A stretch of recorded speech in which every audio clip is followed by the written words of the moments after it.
What's up, sports bettors? It's Matt Modi with OddsJam, and for this video, let's bet some baseball. So while I've had terrible luck betting on the NBA recently, I have not had terrible luck betting on baseball. Now, obviously, I don't do it as frequently, as you can see, only a handful of bets, and I kind of take some days off while I've had really NBA-specific days, but with the NBA slowing down, I'm ramping back up betting on baseball. So I'm up 280 in profit overall, about 17% ROI, which is pretty good. Last time I did this, I profited about $100. Only went 2-2, but because of the bets that ended up winning, I was able to profit. Player props, not quite that same luck. Down about $475 in the last couple days betting player props. So I'm hoping MLB will continue to stay hot. I'm hoping to get it back in the NBA as well. But for every bet that I place, I find on the OddsJam positive expected value page. So if you're unfamiliar with how this page works, I can detail it. But before I get into that, I would recommend, number one, if you go to the OddsJam website, you can sign up for a free trial. You can get one for 7 days.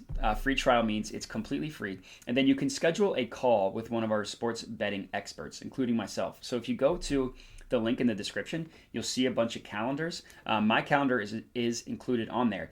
You can schedule a meeting with one of us and we can go over A, how to use the OddsJam tools, and B, how to make money in general betting on sports. So I would recommend definitely setting that up, getting on a call with us, asking any questions that you may have, so that way you can profit betting on sports. Even with the horrible week I've been having, down over $650, I'm still up almost 12K overall, and this was over 12 and a half before this recent cold streak. So getting on a call with one of us, we've all made money betting on sports, could be really beneficial.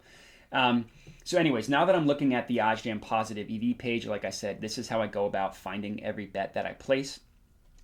So right now I have it filtered just for baseball, and I have player props filtered out. So we see there's a bunch of different options here. So how do we know which one to place? How do we know which ones are actually profitable? Well, there's a couple things that I do. Number one, I look at this column here that you see with, and I look for tighter markets. Tighter markets mean lower numbers, and the markets that I initially look for as really tight, really valuable markets is anything under 15 or under. Unfortunately, there's only one that I saw, and I've already looked into this one. This market is suspended on PointsBet, so this isn't legit. And it's the only one that is below 15 or 15 or below. So I keep refreshing, hoping one will pop up, but that's okay. I have done research into these two. They're both yes-run first innings. I love first inning props. I think it's incredibly fun. You find out whether your bet wins literally in the first inning. So let's look into these. Okay, so let me back up a little bit. Now that I've identified a play that's within width that I want to bet, before I actually decide whether I should go in and place that bet or not, I like to click into the markets themselves and see where the rest of the sports books are pricing things. So if you right-click this, open in a new tab, it takes you to this page which just lists how every sportsbook prices things. I like to see if I'm getting a true discrepancy or if maybe the OddsJam line, which is pulled from the sharpest sportsbook in the world, this is going to be generally the most accurate line in the world.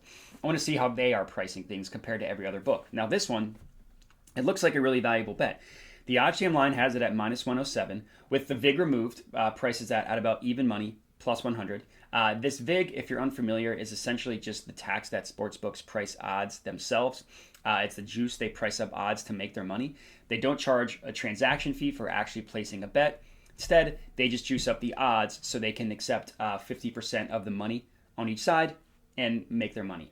So with the VIG removed, we know this is about plus 100. So plus 110 is a positive EV bet. And it looks like every other book, except for BetMGM, has this closer to the OddsJam line, which to me shows that this plus 110 on FanDuel is a really valuable bet. So I'm going to go ahead and lock this in on FanDuel. It was Cleveland Guardians versus Cincinnati Reds. Yes run first inning, plus 110 on FanDuel. So let me go and lock this in. Innings, first inning over plus 110. And the way I go about deciding how much I should place on bets, let me just lock this in first. Let me add this to my bet tracker, and then I'll get into that. So this was $75. This bet tracker is something that OddsJam offers for completely free, so you don't need to be on a trial or put down a credit card or anything like that. You can get access to the bet tracker. Basically, the way it works is it provides opportunities the bet tracker shows you how many of your bets are beating the closing line or not, which is what this percent is here. If you actually click into your bet tracker, you see green means you're beating the closing line, red means you are not. So even though I've had a bunch of green bets in a row, some of these won, I've still had horrible luck, which is okay. Generally, on average, the more often you're able to beat the closing line, the more profitable you'll be, which is why it's really beneficial that the OddsJam bet tracker shows you that. All these insights you see here, profit by sport, sportsbook, all that stuff comes from the bet tracker. So that's why I think it's a really valuable tool. And I like the fact that it auto grades your bets for you. So all these pending bets you see here, which isn't a lot as of right now because it's still in the morning, it auto grades them for me. So I don't need to manually go in, mark them as won or lost, which is helpful for someone like me. Over the course of a day, I'm locking in a lot of different positive EV bets. So I like the fact that it auto grades it for me. So that's just probably the biggest feature of the bet tracker. Now, talking about unit sizing, I said I put 75 on this one. That is a 3-unit bet for me. So $75 equals 3 units. A 5-unit bet would be $125. A 1-unit bet would be like $50 or something like that. The way I decide how much to put on a bet, it's pretty much based on the market width. So anything 15 and below, I'll put up to 5% of my bankroll on a 5-unit bet. So that would be $125. I'll keep refreshing to see if I can find one. Still no luck. Like I said, this one's not legit. So anything between 15 and under, like I said, is going to be a 5-unit bet. Anything between 16 and 25, which is what this one was, 16, is going to be a up to 3-unit bet. So that's how I decided to put 75 on this one. It's just a tiered system I have based on market width. Also, I like to confirm that I'm truly getting a pricing discrepancy. Next up is another yes run first inning. This one in the Mets versus Cardinals. This one is plus 120 on BetMGM. So the 18 cents in market width is within range. Plus 104 is the OddsJam line. With the VIG removed, it's plus 112. So there's still inherently positive expected value. So now let me open this one up in a new tab. Before I decide whether to bet it, I like to see where every book prices it. So getting this, OddsJam, like I said, has it at plus 104. Every other book except for DraftKings has it at pretty much the OddsJam line, which shows me that MGM and DraftKings might have this one, priced incorrectly, which means it's a good bet to place. So this is Mets versus Cardinals. Yes, run first inning. So now let me go to the game and lock this one in. So it's Mets versus Cardinals. Innings. Let's see. Will there be a run in the first inning? Yes. Again, this was another $75 bet, so lock this in. So that is now 2 yes run first inning bets that I've placed. So now I just need to add this to my bet tracker. Click the plus button here, add to bet tracker, $75. Click save. We are good to go there. So now let me refresh. If there's still no mixed slam, which I like to call anything below 15 and below, I like to call mixed slam. There still isn't anything there, but I do like this one here. Padres plus 1. Phillies have been reeling recently despite their most recent win. PointsBet has had an issue with locking markets, so let's see if this one's legit. If it's not, I might move on and see if there are any player props that I like, and then go back and see if there's a mixed slam. So I need to go to PointsBet. I need to go to Phillies versus Padres. So the play here was Padres plus 1, and we can see it's a true discrepancy, minus 120, which I am almost imagine that PointsBet is going to have this one locked, which it is. You see it's suspended. Unfortunately, that one is no longer a real play. So let me refresh this one more time, see if there's any mixed slams, which there are not. Now I will get into my player prop strategy. So I have 2 game props. Now I'll talk about my player prop strategy, which is a little bit different. So let me just refresh this. So you see a bunch of different player props appear now, all pretty high percent of positive EV. So the market width you see is significantly higher with player props, right? 38, 31, 37, 39, 30. The logic with player props is instead of looking at anything 25 and below, I instead look at anything 40 and below. So these are actually all within range. Now, player props require a little bit more digging than regular game props do, and I also price them a little bit differently. So with player props, I mostly just go off of this calculator here. This is the Kelly criterion method, the way this calculator works. What it does is it takes into account the odds that you're betting it on. It takes into account the win percentage. And this win percentage is based on the no big odds of the OddsJam perfect line. So one thing that I find extremely interesting about sports betting is whenever sportsbooks price odds, all they're doing is they're giving it a win percentage associated with those odds. So the no vig odds here of plus 111 associates to a 44% win percentage. It takes those two numbers plus your bankroll and it spits out an actual amount to wager.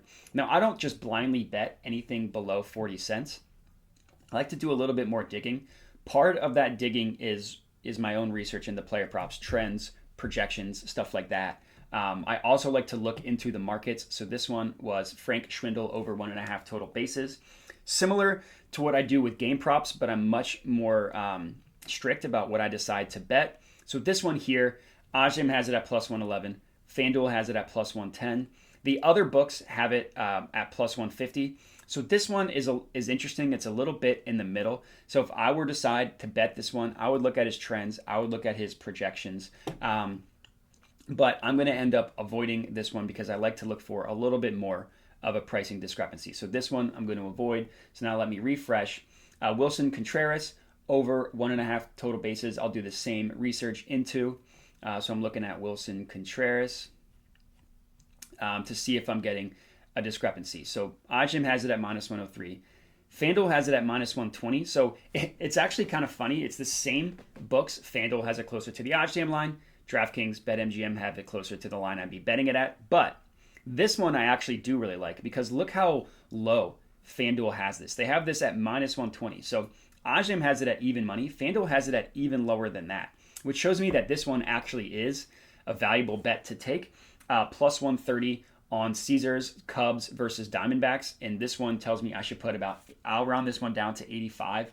That's a little bit more than I like to put on a player prop. But this one is actually a really valuable bet. So I need to log in again. No problem. And then I need to go to the Chicago Cubs versus Arizona Diamondbacks. I'm looking at player bases, if I could find it. Total bases, Wilson Contreras over 8.5. I'll round this one down to 85. Place bet. And we're good to go there. So that is my first player prop now. I like this little add to bet tracker button. You just click that, add to bet tracker, $85. Click save. So I don't like to have a ton of exposure to MLB player props because with 162 games, it's just so hit or miss. I actually tend to like pitching ones more than batting ones, but there's only one pitcher one, and it's all the way down here, $40 bet, which actually could still be worth it. So Framber, I don't want to butcher that guy's name, Valdez, under 5.5 strikeouts. So let me look into this market, see if it's worth betting. If it is, then I'll take it. If it's not, then I won't, and then I'll refresh the page one more time. Hopefully, a McSlam has appeared in all this time. I can show you what a McSlam looks like, and then I'll skedaddle on out of here. But Framber Valdez under 5.5 strikeouts, so let's see if this one's a good bet. OddsJam line has it at minus 136. FanDuel at minus 116, BetMGM minus 120. So both of these books price it pretty heavily closer to the OddsJam line, or excuse me, to the line that we'd be betting it at, the minus 110. So this one I'm going to hold off. This one does not signify as a bet. So unfortunately, no bet here. So now let me refresh this. Let me remove the player props again. Go back to the positive EV page. Refresh, see if there's anything. So we know this one's not real. And unfortunately, there are no more McSlams. So I'll go ahead and just have the 3 bets that I took. So I'll add them to my spreadsheet here, add the 3 bets, then I'll skedaddle on out of here. All right, and here we have it. 3 total bets for a total of $235. Guardians Reds, yes run first inning. Mets Cardinals, yes run first inning. And Wilson Contreras over 1.5 total bases. So if you're tailing these bets, I would love to hear it. Hit me up at my Twitter handle you see on the screen here. You can also comment on the video. Let me know if you're tailing that way. Honestly, if you're fading, that's totally fine. Just let me know. I would love to hear your feedback regardless. Other than that, would appreciate if you could like the video and subscribe to the OddsJam YouTube channel. And then, of course, lastly, go to the OddsJam.com website, sign up for a free trial, schedule a call with one of our sports betting experts, including myself, and we could give you the lay of the land and how you can make money betting on sports. But as far as this video goes, that is all I got for you. So thanks for watching, and have a good one.